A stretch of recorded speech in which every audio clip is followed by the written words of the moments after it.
ਸੱਚੇ ਰਿਸ਼ਤੇ ਦੀ ਖੂਬਸੂਰਤੀ ਇੱਕ ਦੂਜੇ ਦੀਆਂ ਗਲਤੀਆਂ ਕੱਢਣ ਵਿੱਚ ਨਹੀਂ ਹੁੰਦੀ, ਇੱਕ ਦੂਜੇ ਦੀਆਂ ਗਲਤੀਆਂ ਸਹਿਣ ਕਰਨ ਵਿੱਚ ਹੁੰਦੀ। ਇਨਸਾਨ ਗਲਤੀਆਂ ਦਾ ਪੁਤਲਾ ਹੈ। ਗਲਤੀਆਂ ਤੋਂ ਬਿਨਾਂ ਤੇ ਸਿਰਫ ਮੇਰਾ ਸਹਿਬ ਏ।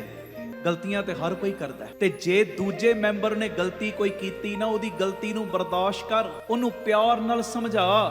ਤੇ ਜੇ ਉਹ ਨਹੀਂ ਸਮਝਦਾ ਨਾ ਤੇਰੀ ਗੱਲ, ਤੇ ਲੜਾਈ ਝਗੜੇ ਨਾ ਪਾ। ਇੱਕ ਪਾਠ ਜਪਜੀ ਸਾਹਿਬ ਜਾਂ ਚੁਪਈ ਸਾਹਿਬ ਦਾ ਰੋਜ਼ ਦਾ ਨੇਮ ਵਧਾ, ਤੇ ਗੁਰੂ ਪਿਤਾ ਜੀ ਨੂੰ ਕਹੋ, ਪਿਤਾ ਜੀ ਇਹਨੂੰ ਸੁਮਤ ਦੇ ਦਿਓ। ਜੇ ਰਿਸ਼ਤੇ ਦੀ ਖੂਬਸੂਰਤੀ ਇੱਕ ਦੂਜੇ ਦੀਆਂ ਗਲਤੀਆਂ ਸਹਿਣ ਕਰਨ ਵਿੱਚ ਤੇ ਸੱਚਾਈ ਏ। ਜੇ ਬਿਨਾਂ ਕਮੀ ਦੇ ਇਨਸਾਨ ਲੱਭਣ ਤੁਰ ਪਓਗੇ ਨਾ, ਬਿਨਾਂ ਕਮੀ ਦੇ, ਤੇ ਸਾਰੀ ਜ਼ਿੰਦਗੀ ਇਕੱਲੇ ਹੀ ਰਹਿ ਜਾਓਗੇ। ਆਖੋ ਧੰਨ ਗੁਰੂ ਰਾਮਦਾਸ ਜੀ, ਧੰਨ ਗੁਰੂ ਰਾਮਦਾਸ। ਕਮੀਆਂ ਤੇ ਹਰੇਕ ਦੇ ਅੰਦਰ ਨੇ। ਜੇ ਮੈਂ ਚਾਹੁੰਦਾ ਵਾਂ ਮੇਰੀ ਕੀਤੀ ਕੋਈ ਗਲਤੀ ਨੂੰ ਵੱਡੇ ਮਾਫ ਕਰ ਦੇਣ, ਮੈਂ ਵੀ ਤੇ ਦੂਜਿਆਂ ਦੀਆਂ ਗਲਤੀਆਂ ਨੂੰ ਮਾਫ ਕਰਨਾ ਹੈ ਨਾ। ਆਖੋ ਧੰਨ ਗੁਰੂ ਰਾਮਦਾਸ ਜੀ।